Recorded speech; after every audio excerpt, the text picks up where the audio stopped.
En este posicionamiento voy a incluir la explicación de algunas reservas que presento al dictamen, lo que supongo va a redundar en economía parlamentaria. En primer lugar, me permito hacer un reconocimiento tanto a quienes presentaron las iniciativas como a los legisladores que nos entregaron a consideración este dictamen. Es bien sabido que una de las mayores injusticias en nuestro país se registra en los reclusorios. En opinión de la mayoría de la ciudadanía, en lugar de ser centros orientados a la reinserción social, se han convertido en auténticas escuelas del crimen. Desde allí se planean y cometen delitos como la extorsión, por ejemplo. Sobre el dictamen, desde luego coincido en garantizar el respeto y observancia de los derechos humanos de las personas recluidas. Sin embargo, creo que es necesario hacer ajustes a la ley que se nos plantea para garantizar que las condiciones propicias se den en la materia de la reinserción social. No creo que con nuestros impuestos se deba suministrar a quienes infringieron la ley artículos, por ejemplo, para la recreación. Por ello, en un acto de elemental justicia y para mantener el equilibrio entre víctimas y victimarios, considero que debemos suprimir el concepto de gasto de recreación que se nos propone en la fracción 25 del glosario contenido en el artículo 3. Por otra parte, quiero decirles que en Baja California estamos muy familiarizados con la importancia de los reclusorios. Contamos con uno de los reclusorios más conflictivos del mundo, el llamado Centro Penitenciario de la Mesa, también conocido como el Pueblito. De allí que estoy bien consciente de que para mantener el gobierno de los centros a cargo de las autoridades penitenciarias y no propiciar que caiga en manos de las personas en reclusión, se deben tomar una serie de medidas contundentes. A las personas en reclusión les debe quedar bien claro que están compurgando una pena. No son vacaciones. No tengo ningún inconveniente en que se reconozcan todos los derechos compatibles con dicha situación.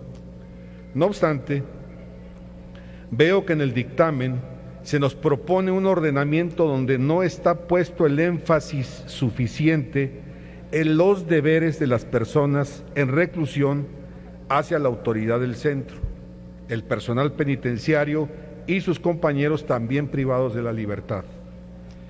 Me preocupa, le voy a llamar de manera elegante, la debilidad de los preceptos relativos a las obligaciones de las personas recluidas, pues lo que hemos visto en materia penal en este país nos ha enseñado que así como se han de reconocer los derechos humanos de las personas en reclusión, también se deben establecer con toda claridad cuáles son sus deberes.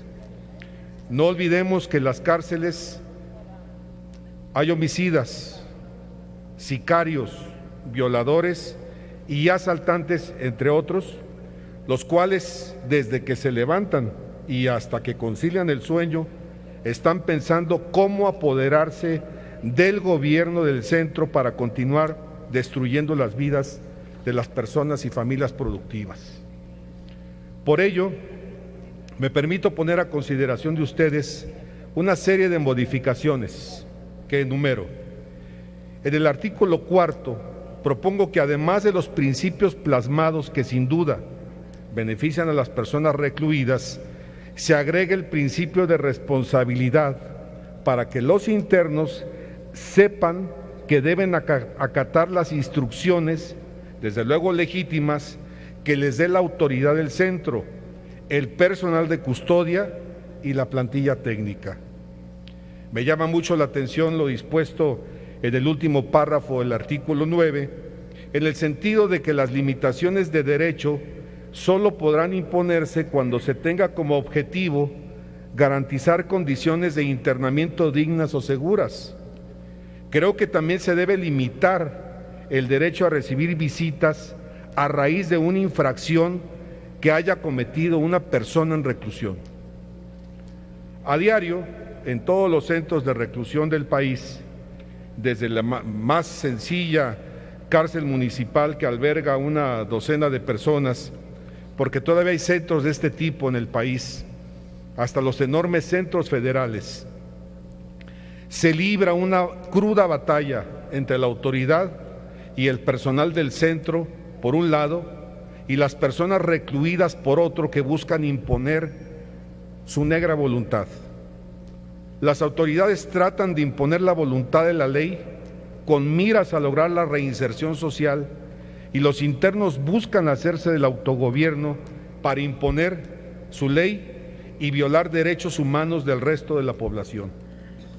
En este contexto, a lo largo de los años, la experiencia ha mostrado que una herramienta eficaz para mantener el orden en los centros penitenciarios y evitar motines, homicidios o toma de rehenes es el uso racional de la visita, en particular de la visita familiar.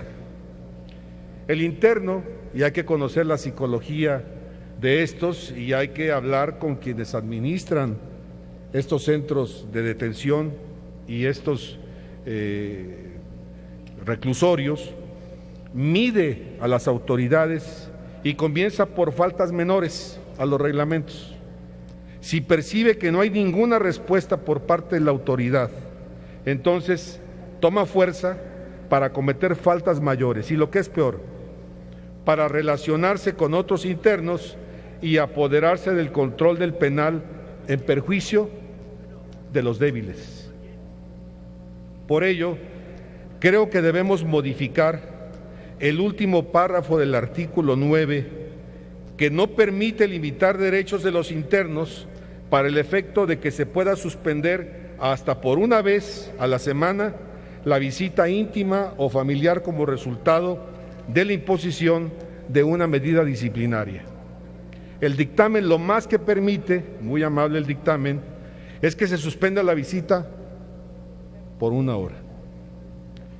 Aproximadamente el 80% de los 207 artículos analizados y que integran la nueva ley reiteran en diversos tonos los derechos de las personas recluidas, y solo en un precepto se habla de manera específica de sus obligaciones, y ello sin que se establezca de manera clara cuál es la sanción por incumplimiento del reglamento. Por ello, me permito proponer un último párrafo al artículo 11, a fin de que el incumplimiento tenga consecuencias, en particular el negarse a cumplir las instrucciones del personal del centro, lo cual pueda desde luego dar lugar a la aplicación de medidas disciplinarias. Por otra parte, se establece como función de la autoridad penitenciaria el autorizar el acceso particulares y autoridades. Creo que se debe agregar siempre y cuando cumplan con los requisitos para tal efecto. La relación de los familiares con la autoridad del centro tiende a ser conflictiva. Por ello, debe clarificarse que el acceso no es indiscriminado, sino que los particulares y visitantes deben en principio reunir requisitos para evitar que ingresen al reclusorio para planear o preparar y hasta cometer desde adentro nuevos ilícitos. Un reclusorio es una microsociedad de alta explosividad. La violencia está latente a cada instante en los pasillos, talleres y patios. Quien lo contrario piense no tiene la menor idea de lo que analiza. Por ello, la ley debe contar con un precepto similar al de la suspensión de garantías. Si nuestra máxima ley, que es la Constitución, contiene disposiciones para atender momentos críticos, por mayoría de razón, un ambiente altamente conflictivo debe contener un precepto similar.